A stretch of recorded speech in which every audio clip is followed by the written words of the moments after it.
What's up, everybody? Welcome to the Fit to Fat to Fit Experience podcast. I'm your host, Drew Manning. And I'm your co-host, Lynn Manning. And today we have a special episode for you guys. We are not interviewing anybody today. It's just going to be Lynn and I banging this episode out. It's going to be an interesting one, you guys. We're going to open up, get personal, get vulnerable. We haven't done this yet on a podcast. We haven't really done this at all in front of our fans. But we're actually going to talk about our divorce. And I know it's going to be uncomfortable for some people. We're going to make it lighthearted. We're going to make it fun, interesting, but we will get personal. We will get vulnerable. So you're going to want to stick around to listen to what we have to say. I think it could be beneficial for a lot of people and might scare some people away. What do you think, Glen? Oh, well, I mean, I'm pretty sure that it's going to be interesting. We have not rehearsed this. We actually don't even know 100% of what we're going to talk about. And so there might be times where we're glaring at each other and being like, why are you saying this? You guys might love us or hate us after this episode, and that's okay. We might actually end up hating each other even worse after this episode, or, you know. Is that possible? I'm just kidding. That was a divorce joke. When Drew was asking me, he's like, well, what should we name this podcast? I said, let's name it 99% of my socks are single, and you don't see them crying about it. Oh my gosh. Lynn has jokes for days about divorce. Kidding. But we're going to talk about, we're not going to go into specifics about our divorce, but we are going to talk a little bit about transitioning, a little bit about what had helped us, because a lot of people ask, how are you still able to work together? Or I'm so surprised you're divorced because you seem on friendly terms, which we are. And people have asked us how and why we're able to do that. And so we thought we would open up and share a few tidbits that have really helped us transition and stay on a good note, especially for our children. And so we actually have about 3 major points that have really helped us. And that's what we want to share with you guys today, along with bringing a little bit of light humor into the situation, because if you cannot laugh about your relationship, then it's going to be hard to move forward in a positive fashion. Life's going to be hard, that's for sure. But before we jump in, you guys, let's go ahead and open up with our show sponsors. First and foremost, Ketogenic is our main show sponsor. Now, Ketogenic, you guys have heard me talk about exogenous ketones. I've had Dr. Dom D'Agostino come on and talk about these exogenous ketones that he created and does scientific clinical studies on. And basically what Ketogenic is, you guys, it's a supplement that you can take that literally puts your body in a state of ketosis within 60 minutes of taking it. Now, what is ketosis? Really quick, because I get so many people asking me what it is. Basically, in a nutshell, it's a metabolic state that your body can enter into when there's no glucose available or present in the body. So it's your body's backup mechanism when you have no food. That's why you can last multiple days without food, you guys. So when you have no glucose available, your body is forced to produce these ketones for energy to keep your brain functioning, your muscles functioning, to keep you alive. But it's not fun to get into ketosis by starvation. There's 2 ways to hack that. And one is to eliminate carbs completely, right? For the most part, eliminate or minimize the amount of carbs you put into your body by eating a high-fat, moderate protein, low-carb diet, which is called the keto diet.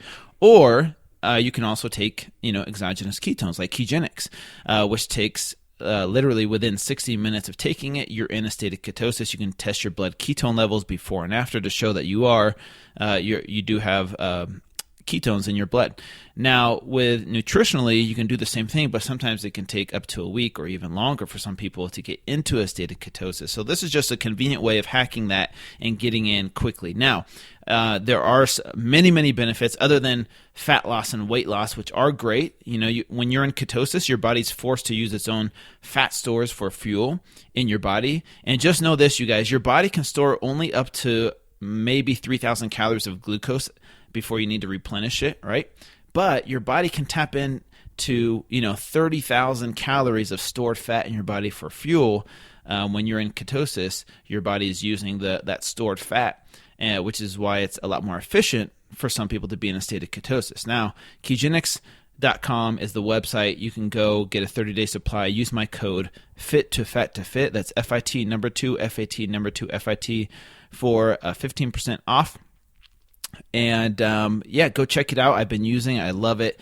And I promise you it's definitely something to experience at least once to see how it feels to be in a state of ketosis.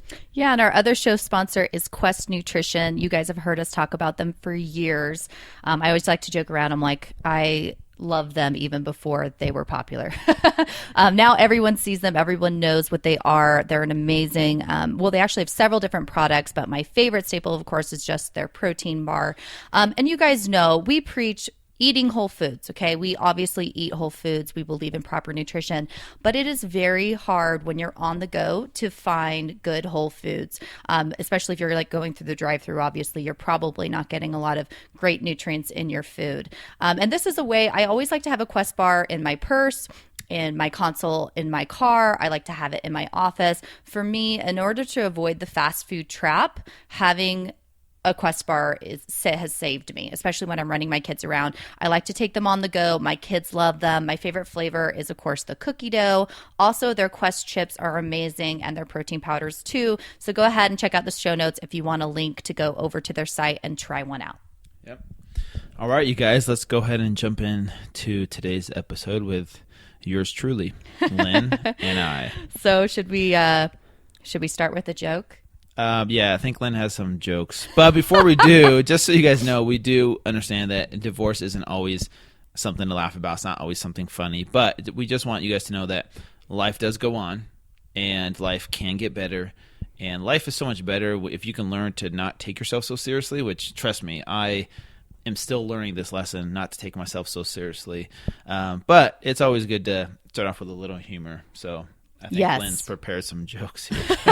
So bear with us. Actually, I don't know. No, I just read this funny one-liner by Woody Allen. We all know he's slightly inappropriate, so this is going to be slightly inappropriate. If you're with your children, just go ahead and turn down the volume or bleep this out. The only time my wife and I had a simultaneous orgasm was when the judge signed the divorce papers. Whoa, you went there, huh? Oh, okay. That's funny. Okay, that was hilarious. Gotcha. Okay, you guys, like Drew said, a lot of times people get so serious about different topics, and there isn't a time and a place for that. You guys, you don't know the background of anyone's life or their experiences. And with Drew's and I's divorce, you could fill up an entire swimming pool with the amount of tears that we went through collectively through this experience. So it's not to joke around or just be like, oh, divorce is so easy and it's funny. But Drew is absolutely correct. And if we take life so serious, if we always focus on the negative, if we always bring so much seriousness and sadness to a situation, it's going to be really hard to move forward with your life and focus on the positive, try to be grateful for what you have. And especially in a situation like Drew and I, where we're trying to work together and raise children together, I really think by trying to focus on the good and having that lighthearted attitude makes a huge difference, which is why we may throw in a few jokes here and there. But we kind of wanted to start off, Drew's going to go ahead and start off a little bit with some of the basics about our situation. Yeah, so where do I start? When I was a baby, just kidding. We won't go back that far. But we've been married for 10 years, or we were married for 10 years before we got divorced. And when you get married, you never think you're going to get divorced, right? No one ever goes into marriage thinking, well, I'll get divorced after 7 or so years. Well, I mean, some people might. But. Well, hopefully you don't go into a marriage planning that. But basically, we grew up, at least, I did, very religious background, and, marriage was a very sacred event, and we looked at it that way. And we had a very, very happy marriage. I mean, for the most part, you ask anybody that knows us, we got along really well. We hardly ever argued. But about 6 years ago, we hit some serious bumps in our relationship, like hardcore, where we struggled and we didn't know what to do. We went to counseling. We had some ups and downs. There was times where Lynn at that time, wanted to end our marriage, and me being very prideful, I obviously worried about what other people would think. And for me, prideful reasons actually held on to our marriage. And, we went to counseling. We tried to work on it. Trust me, we did everything we could. We even went like the religious route, which we won't get into specifics, but, whatever it took to fix our marriage, I just thought, we had to try harder and work on it, and it would get better if we just, both put in the effort. But I realize now that it was mostly my pride of not wanting to be looked at as a failure, because I knew that the way I was taught or my perception of what I knew divorce was you're a failure, right? If you're divorced, you failed. And I was devastated at that time. And the counseling did help out, like temporarily. We had good moments and bad moments during the past 5 years where we went through our hell, but then things seemed good for a while, but then, they dipped back down and we had ups and downs. And I just finally realized that I was making both of us miserable by hanging on to this marriage for prideful reasons, right? And we had 2 kids, and we could have said, hey, let's stick, and that probably crossed both of our minds, right? That let's just do this for our kids. We'll just fake it till we make it, kind of thing. And we might not have the perfect marriage anymore, but at least we'll be there for our kids. Yeah, and people have to realize, I mean, it's kind of crazy actually that we're opening up on such a public forum. I can't even count how many times, and I'm actually surprised. I've gotten several messages from people I don't even know that are followers asking about our divorce and asking for specifics. And I'm not trying to knock anybody who's done that. I just found it was rather bold of them to be asking such personal questions. And here's the thing.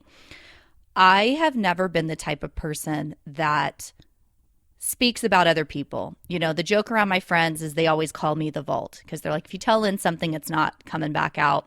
And so I was never one to complain about my spouse, even though most women at a girls' night can joke around about their spouse, and there's nothing wrong with a little bit of light humor. But for me, I just felt like a relationship, especially in marriage, was something really sacred and really personal. And I just felt that in order to keep that special, in order to keep a good relationship, you don't air any dirty laundry, and you don't talk about fights. If you're going to be talking about problems or fights, it should be done with the person you're in the relationship with. So for me, what is kind of interesting is a lot of people were shocked about our divorce, and I think a lot of people even jumped to assumptions, which has nothing to do with me, and that's their doing or their business.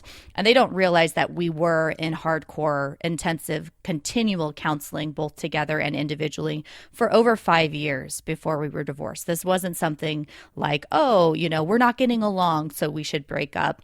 And when Drew talks about, we hit some rough times, it's not a situation where like, marriage was perfect, and then we got in a couple little fights and realized that we didn't work well together. It wasn't like that at all. We are just like everybody else. We realize marriage isn't perfect. We realize marriage is hard.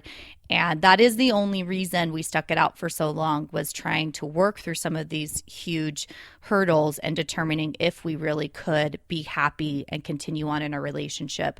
And for Drew, not letting go was a lot, like he had mentioned, to do with his pride, not wanting to seem as a failure. And for me, it was the kids. I went to so many different counselors, and I'd hear varying things about, how divorce can affect children. And I thought, even though I'm so unhappy, if my children will turn out better for me staying, maybe I should stay. And long story short, after obviously going through years of counseling and us talking about it, and even meeting with a child therapist who talked to me and basically said, the key to children being happy actually isn't whether their parents are divorced or not. It's actually if they're happy and how they treat each other. And so in the end, this is not about whether or not anyone that's listening to this should get a divorce. That's none of our business, and no one can know your relationship but you. But it's more so to explain that as you transition out of that, and for those that are divorced, or maybe you're in the process of that the relationship post-divorce doesn't have to be so ugly. A lot of people are surprised Drew and I work together. A lot of people are surprised that I'm not going around bashing my ex-husband and saying all these terrible things about him. And I don't think that is ever helpful or necessary. Drew and I try to keep a really good line of course, we're not friends to the point where we're calling each other on the weekends, going to the movies, but we do things together, especially with our kids, to show them that we are still a family, even though we're not married. Yeah. So let me kind of back up a little bit, but also catch you up to speed to where we're going to talk about how the relationship between Lynn and I now exists, because it wasn't always like that, right? When we went through our rough times, we went through some really rough times. Like Lynn said, it wasn't always, sunshine and rainbows. And it still isn't, right? We still have hard days, but to kind of getting back to the story of, we went to counseling, and then, just so you guys know, our official divorce was October of 2015 is when like everything was finalized. But I think, we kind of filed the papers earlier that summer, like in May or June. May. And even before that, we had looked through the process of like, okay, or we decided we were going to get divorced like almost like a year before that, like the summer before. So we've known for a long time, but just so you guys know, like Lynn said, we didn't talk about it to people. My family didn't even know. Her family didn't even know. So this was a shock for a lot of people, even our family. We kind of kept through all these things inside. And this was even happening during my Fit to Fat to Fit journey. Like I appeared on all these TV shows and so did Lynn, but no one had any clue. So that just kind of goes to show that no matter how perfect someone may seem or some people may seem, we all go through our own hell, and we don't understand. Everyone has their own problems is pretty much what I'm trying to say. Like, even though like people think, oh, they look so happy, like they're such a good couple, you don't know what people are going through. But anyways, it was about 2 years ago that we met this life coach, Lynn did, through a mutual friend, and it was introduced to her, and she went to go meet her. And I think the name of her practice is Clarity. Yeah, it's Catherine Dixon at Clarity Coaching. Yeah, claritycoaching.com, or just Google it. You'll find it. But Lynn went and had a session with her, and it was amazing. And it was just an individual session with her. She wasn't a marriage counselor or therapist, but she's a life coach. And Lynn loved it so much that she even booked an appointment for me, right? And this is like after we decided that we were going to get a divorce and stuff. And I was kind of hesitant, but I figured if, I believe what Lynn says, if Lynn thinks this will help me and it helped her, then I'll do it. And it was just basically 3 hours of me crying like a little baby. So was mine. That's what it is. It was seriously like, I've never cried that hard in my life. I mean, maybe I have, but like, it was just like, man, all these things came out because, like I said, we didn't talk to anyone about it. We didn't really have an outlet. And this basically what at the end of the day, what it did for me on a personal level was helped me finally realize how to love myself. My entire life, I've never been good enough or perfect enough in my eyes. And that's just kind of like the way I was raised was, you can always do better. You're never, perfect enough. You always got to try harder.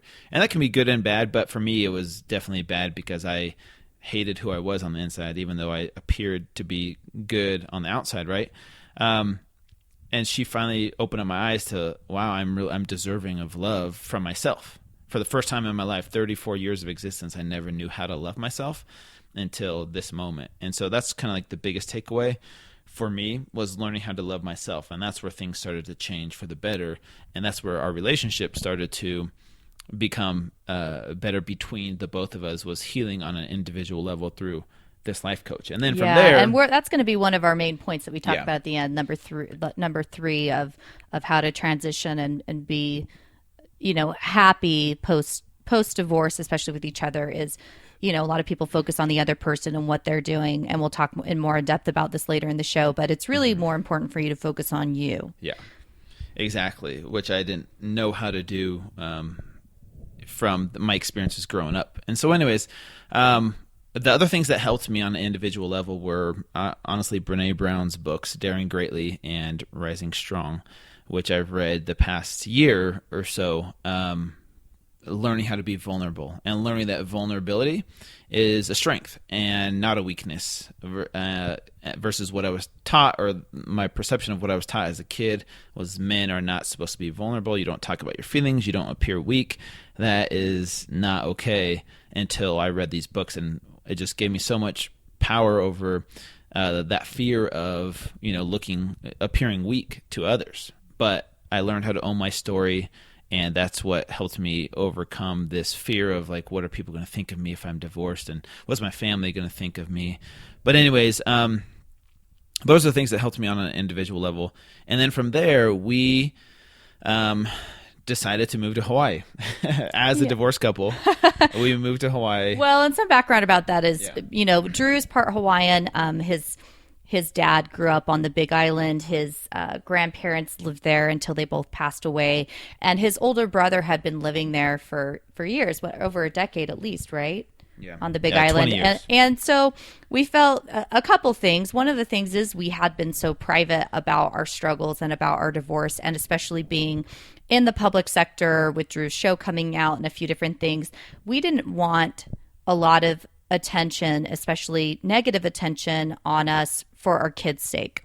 We didn't want family members or friends saying anything unkind about the other person in their presence, or having us be so enthralled with all the attention that we neglected our children in any way. And I know that not everybody can do this. And the truth is I think for the norm, not everyone would need to, because you wouldn't be getting the same type of crazy attention about a separation, at least not from a few friends and family. But and so we thought, moving to Hawaii would be a great way to give our kids a different experience, and to, obviously transition them, explain the separation and what that meant for them, and let them have a little bit of their heritage and culture. Like my daughter took hula class and different things like that. Try to make it a positive experience, even though, of course, divorce is not considered a positive experience.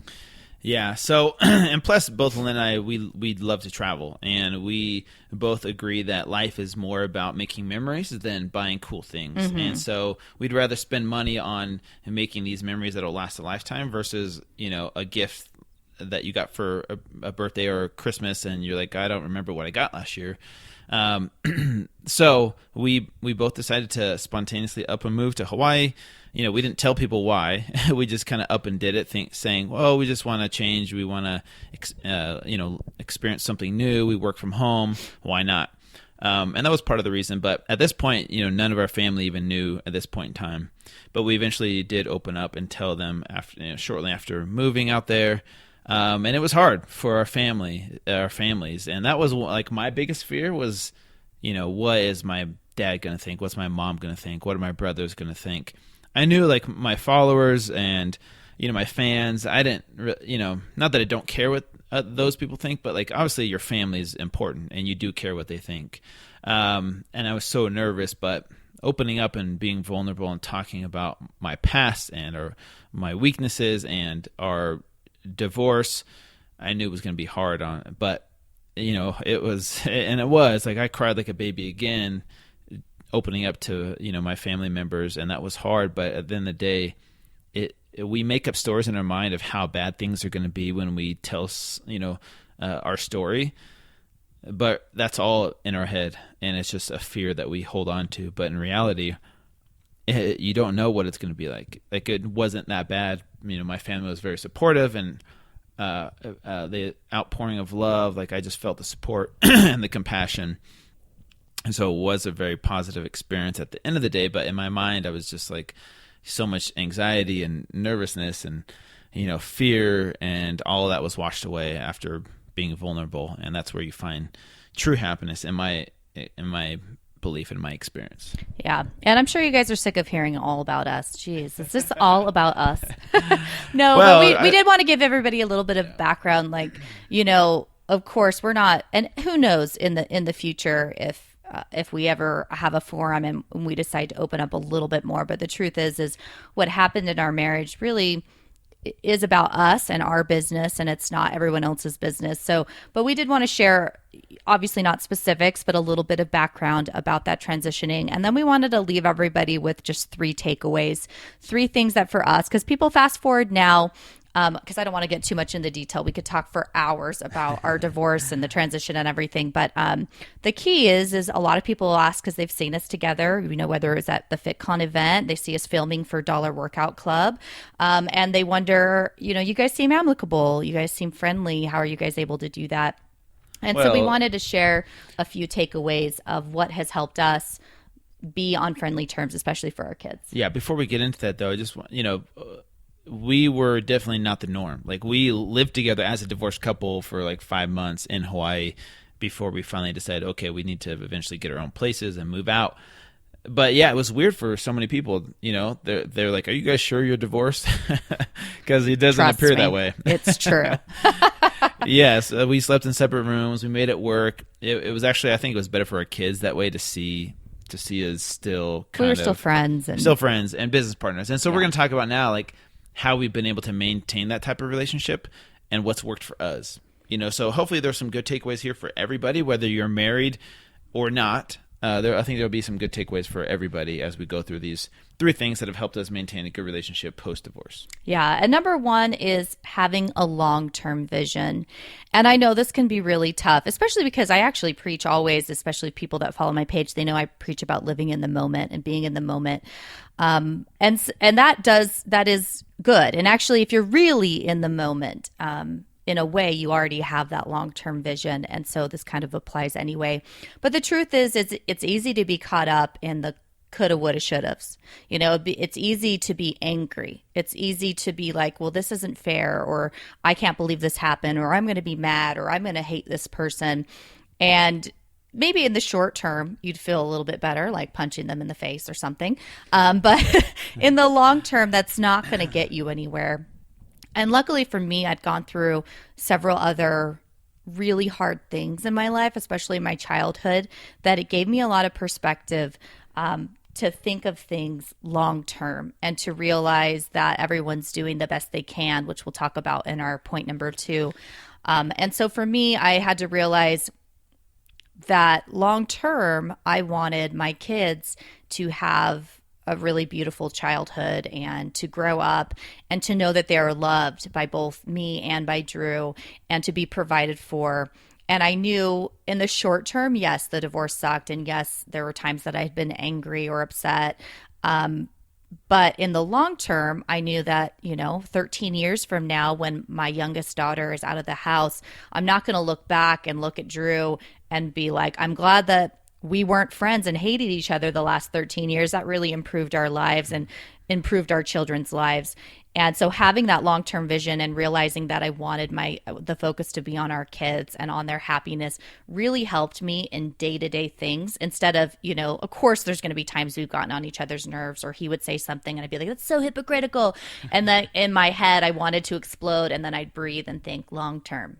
Yeah. And for me, it has to do with the little things that could definitely annoy you as a divorced couple. Like, oh my gosh, she arrived 10 minutes late. She's making me late. Or she dropped the kids off later than expected. So that's less time for me with the kids. It can be all about, you can make it all about you. And it's easy to blow up and get into arguments about that. And then, it causes strife between you. And then you hold on to that grudge. So the next time you're like, okay, I'm going to get them back. I'm going to do this to them. And you just have to understand that at the end of the day, it's about your kids. And if you make the other person suffer, you make your kids suffer. Even financially, that's why we won't get into specifics about our finances, but we definitely settled on something fair because I realize, if I make Lynn suffer financially, if I hired an attorney and I want this money, this is mine, this isn't yours. If I make her suffer, then I make my kids suffer. And that's one thing I have to have in the back of my mind is okay, how can I make this work between us without getting stepped on all the time? But, you have to have that long-term vision in mind when you want to explode over little tiny things, but you have to understand those are just selfish things about you can make it about you, but you have to remember this is for my kids. I'm doing this for my kids. And yes, this might suck, but we can make this work. Let's talk about it. Let's make this work so that our kids can be happy. Yeah, and part of that is good communication. And I know some of you might be listening to this thinking, well, I could do this if only my ex was da-da-da-da-da. And we're going to kind of address a little bit about that in number 2 and number 3. Always the guy's fault. But the truth is, a lot of times it is communication, of course, and it's taking a moment instead of being so reactive. For me, this has been years and years of practice, but when I'm immediately upset, I know that's not the best space to operate in. So do I get overly emotional? Do I get angry? Do I get upset? Of course, you guys, everyone does. We're all human, right? But instead of reacting out of that space, I usually take some time. One of the things I do now is I'll meditate when I'm in that space. And after a meditation, once I'm calm and collective and know how I want to communicate or respond, that's how I'll do it. Because if you're angry, of course, responding out of that and being like, well, this isn't fair and you did this, and that is not going to get you anywhere. And you may feel good temporarily, but what's going to react from that and the repercussions from that blow up could last for months or years even, because you don't forget what people say. And so I always remind myself, I'm upset or I'm angry, I need to take some time. And that might be a day, that might be an hour, that might be 15 minutes of meditation, whatever that consists of. And just so you guys know, like, we still have, like, we're not perfect. We're not preaching like, oh, we're so perfect, like, look at us, like, but, you know, we've had our hard times, we've had our, you know, but we've tried to learn from those times of, you know, being selfish. And so going on to number two. So don't bring up the past. Now, this is a really hard one, and I'll be honest. Good for both marriage and divorce couples. It is. And I'll be honest, I'm probably the one that struggled with that the most, because it's so easy to be like, well, you did this, or, you know, you said this. And it's easy to do that because you feel justified. And I realized this isn't justifying anything or helping anybody, because you guys, you know what? No matter what anybody did, no matter what anyone's done to you, and I know I may get some backlash from this, and I can tell you, if you knew my whole life history, you would not be giving me backlash for saying this. I've been through the ringer. But I realized what anyone does to you has to do with them, but how you respond has to do with you. Never let anyone's choices bring you down. And it's not to say it doesn't affect you or make you emotional or make life can be hard because of other people's decisions. But you know what? You're making it harder by rehashing it. It was really interesting. Without getting into specifics, when Drew was talking about that counselor we went to, one of the biggest things that helped me was I always would feel like anytime something happened that it had to do with me. You know, what if I was different? Maybe it's me. Maybe I'm not good enough. Maybe I'm not smart enough. Maybe I'm not pretty enough. Maybe I'm not thin enough. And I could never let that go when bad things would happen. Instead of being like, this is, you know, a situation or a circumstance or that person's decision, I'd always make it about me, like, well, why aren't I good enough? And I know you guys can probably resonate with that, especially as women. I know a lot of times we are so hard on ourselves. We're our own worst critic. And in that first session, she helped me to realize that people's decisions have to do with them, and it has nothing to do with you, but how you respond has to do with you. And say, for example, let me think of a good one. Say, for example, your boss, you know, this is something a little bit more surface, but it's a good analogy. Your boss screams and yells at you because they're saying that you did this project horrible and that you suck and da-da-da-da-da. Now, it doesn't mean that you can't reflect and see how you're going to improve. But if you're reliving that story day in and day out, and you're rehashing about what your boss said to you 2 months ago, and every day you're thinking about it, and every day you go into work and you're hating on him and you're hating on yourself, yeah, he made a mistake once by blowing up on you, but how many times have you screwed yourself over by rehashing that? You know, somebody does something to you once and it's a painful experience, and then you do it to yourself every day. You relive that story. Every day you're beating yourself up. Every day you're telling yourself how much you suck or you're not good enough. And so one of the things about not bringing up the past that's important, it's not only important for the people that maybe you feel have wronged you, but also to yourself, is remembering that we're all doing the very best that we can.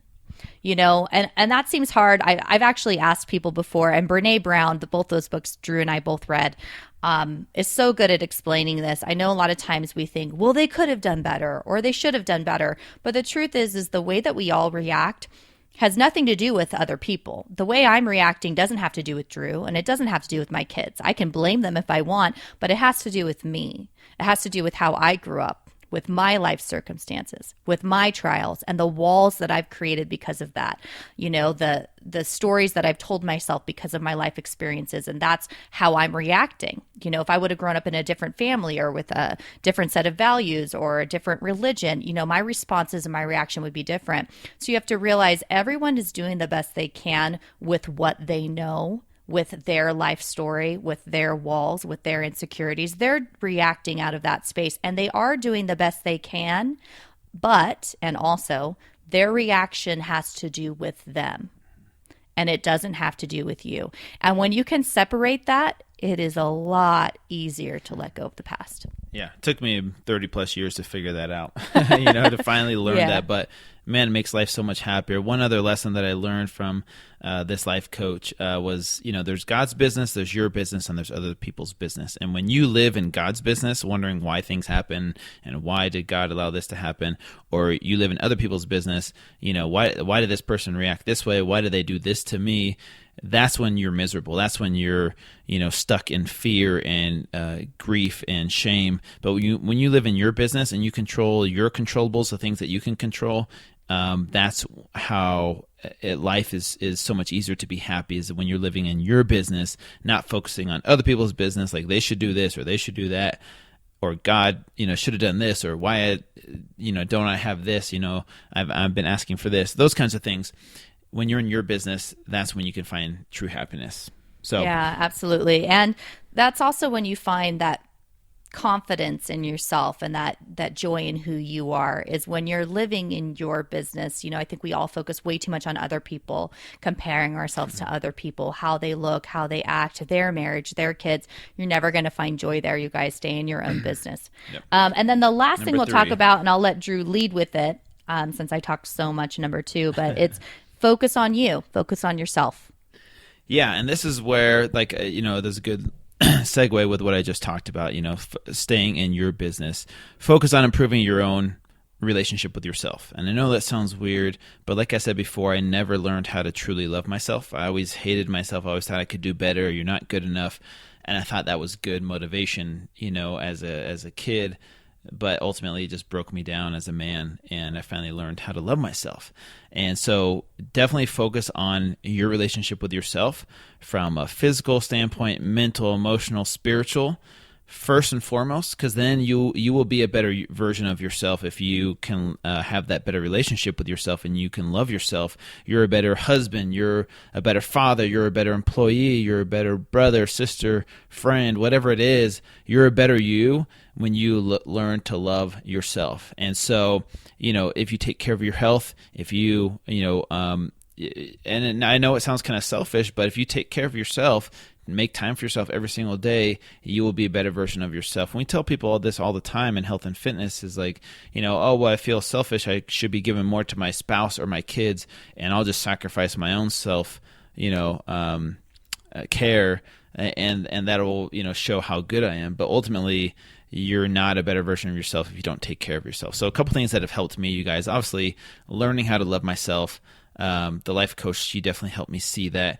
The next things were obviously, Brené Brown's books, Learning How to Be Vulnerable, and we'll put links in the show notes of the titles of those books, Daring Greatly and Rising Strong. And then the other things that have helped me, you guys, maintain this self-love over time is meditation and daily positive affirmations. I know all this sounds weird, kind of hocus pocus type stuff, or like, hippie type stuff. But honestly, those are some of the things that have helped me realize that I do love myself and I do care for myself. And saying positive things about yourself, I know it sounds weird, it makes such a big difference in your life. And so if you can focus on your relationship with yourself and not focus on, well, my ex-wife should have done this, like, she should have done that, you will find more moments of peace throughout your day, and you will be able to overcome certain situations where you would have been so fed up and so angry, for hours and hours and hours. You'll find ways to overcome that and be like, you know what, it is what it is. I can't control how she reacts to this. I can't control anything that she does. I can just control me and what I do. And if you love yourself, you'll be a better version of yourself, and you will make better decisions, honestly, when it comes to your relationships. Yeah, and what's really interesting, you guys, I have, through personal experience, realized that when Drew and I both focus on us, because you are not able to control anyone else's reaction, no matter what you do. Okay, I don't care how hard you're trying or how much you lecture them or how much you show them, but just see that you're wrong and I'm right. That's never going to work. Trust me. And as women, I know we like to do that because we're pretty much are always right. But anyways, that's the moot point. So the fact is when you focus on you and your reaction and self-care and being the best version of you, it will astound you how the relationships around you change for the good. Okay, because if I focus on Drew and what he's saying, or if I disagree with him, and if I lecture on him on what he's feeding the kids, which of course, is healthy, how he's feeding the kids or how he's raising the kids or his dating life, or if I lecture him on anything like that, that is not going to improve our relationship and friendship. That's not going to make him be like, oh, you're right, I should do this. If anything, it's going to create resentment and anger. It's going to screw up our communication. It's not going to be healthy for our kids. And you may think to yourself, well, if they're doing something you really don't like or approve, you have to discuss it. And that is true. You do have to communicate. But when you're focusing on you will be surprised at how, if you're coming from a space of love and self-worth, instead of this belittling and begrudging and this judgment, that you're able to communicate better. So as Drew focuses on him, and as I focus on me and do the things that we want to do to improve ourselves, we operate from such a better space that we are able to communicate sometimes about tough decisions or big issues, but we do it in such a more loving space, an open space, a space of non-judgment and acceptance, that we are able to communicate and come to a resolution, which wouldn't happen if I was always focusing on him. Well, if you did this better, if you did that better. So I know some of you may have a hard relationship with your ex and be thinking they are completely unreasonable. And you know what? They may be. And I don't have the answers. Again, we're not marriage experts, but I can tell you, focus on you and focus on your reaction, and don't let anyone change you. Don't let your ex change you to become an angry or resentful person just because they're trying to push your buttons. And I would almost promise that with consistency and you staying in your own business and being true to you and being calm and collected and loving and accepting and just like kind of leaving it open, like, well, I am here to communicate and have a really open relationship. And I know that you must be going through a hard spot. I just want you to know I'm here. That eventually you may be shocked. I have several friends that have been divorced that have said that they had to drop their kids off across the park from each other and watch them walk across. They couldn't even look at each other. And now they're spending birthdays together. Yep. So you just never know how that's going to improve. And so focus on yourself. I know Drew talked about a couple of things. I will reiterate that the books by Brene Brown really helped. Also, Byron Katie's book, Loving What Is, was an amazing book for me in transitioning through, of course, positive affirmations and meditation. I know a lot of you guys that follow me have heard me talk about that. And we're going to actually do an entire podcast just on our daily routines, exactly what we do, any type of routine, meditation, supplements, anything we do. We're going to do an actual podcast about our routines in a few episodes from now. But just wanted to remind you guys, I love the way that my friend Natalie Hodson says it. Self-care, by taking care of yourself, you're giving everyone the best of you instead of what's left of you. That's a good one. And Lynn's advice there at the end was actually really good advice for whether you're a divorced couple, whether you're a married couple, just for relationships in general. Focus on yourself, taking care of yourself first, and your relationships will become better over time. But here's the thing, you guys, and I tell people this all the time, like divorce versus married, we're not experts. We're not saying, oh, you should get divorced because look how happy we are. All I say to people, especially my friends, guys or girls, like, asking about divorce and how it is, it's like, look, staying married is hard. Being divorced is hard. Choose which hard you want. Either way, you got to work hard at it. Whether you're a divorced couple or whether you are fighting for your marriage. Respect to all of you, who are trying to make this life the best you possibly can. Either path you choose is going to be hard, you guys. There's no easy path in life. Just Amen. know that. And so choose which hard you want. It's going to be hard no matter what. There's no grass is green on the other side. In my opinion, that doesn't exist. It's it's green where you water it. Yeah. So, and I like to add to that because it's interesting. I've actually had several friends recently that have come to me asking about getting divorced, and I think they expect a different answer from me because what you see on social media, you guys, you have to remember you only see what people post. You don't see the background. People are like, "Well, you seem so happy and you're traveling and you're out with your girlfriends." I'm like, "Yeah, well, you didn't see every night me crying myself to sleep for a year, like every night. You don't see the background of the lonely nights when I don't have my kids and I'm alone in bed eating a container of gelato, watching a chick flick. Actually, that's not too bad, but it's kind of sad. But you don't see all of that because we don't show that. I tell people all the time, do everything you can to save your marriage so that if it doesn't work out, you know that it's not best and you do end up separating, you have no regrets. At least for me, like, because we took, and I know it seems, and I'm not saying you have to take 5 years like we did, but I really felt like I did everything I could, so that now I never look back and wonder, oh, should I have done more, or could I have done something different? And so just like Drew was saying, choose your hard. It is not easy being a single parent. It is not easy always co-parenting, and single life is not all roses. I mean, have you guys ever been on Tinder? Just saying. So, this again is not about whether you should or shouldn't get a divorce. It's more for those that are transitioning or are divorced and want some tips on how they can improve their relationship with their ex. And no, we are not on Tinder. We are not on I've Tinder. Never done oh my gosh. Tinder. I've never done Match. I've never done farmersonly.com or I mean, I've really considered farmersonly.com because there's a really good alpaca farmer that looked rather handsome, but no, we're not there. Well, you guys, we hope you can appreciate and respect, this episode. I know it doesn't have a lot to do with health and fitness, but I think us being open and personal and vulnerable with you guys will help you get to know us better on a very personal level. And, that way, you guys can kind of get a glimpse into what it's like for us and what it's like for a divorced couple trying to make things work and trying to make the best life possible for us and for our kids. And yeah, it's strange, but I think it's becoming more common where, we're doing the best we can with what we have, and we're doing it for our kids. That's my main focus in life is, for me, yeah, maybe, I wasn't the best husband or whatever. I could beat myself up over living in the past, but I can only focus on what I can do now, and that's me being the best dad that I can be, and that's Lynn being the best mom that she can be. So, yeah, we hope you guys appreciate this episode. Please leave your comments. Feel free to share this with anyone you think could benefit from it. And we will have some other cool episodes coming up. And just to close really quick, our show sponsors, Ketogenics.com and QuestNutrition.com.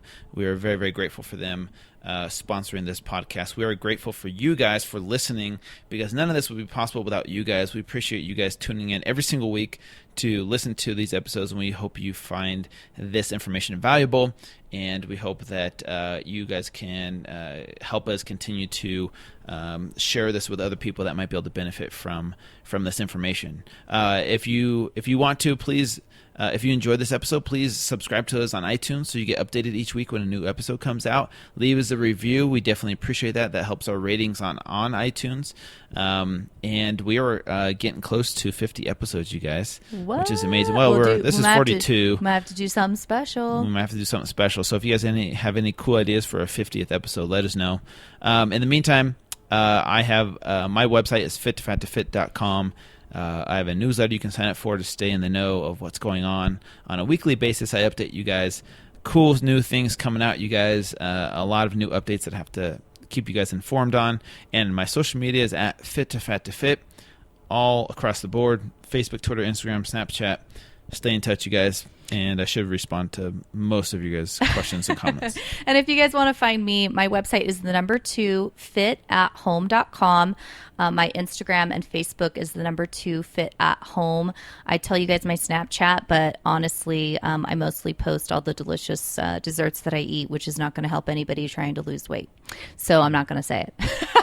So yeah, find us there. Please sign up for my newsletter. I send out a free newsletter, usually at least every month. Usually share like a healthy recipe and some health and wellness tips, along with some recent blog posts that can help you on your journey to better health. Yep, and we'll see you guys next week for another great episode here on the Fit to Fat to Fit Experience podcast. See you guys next time. See you guys.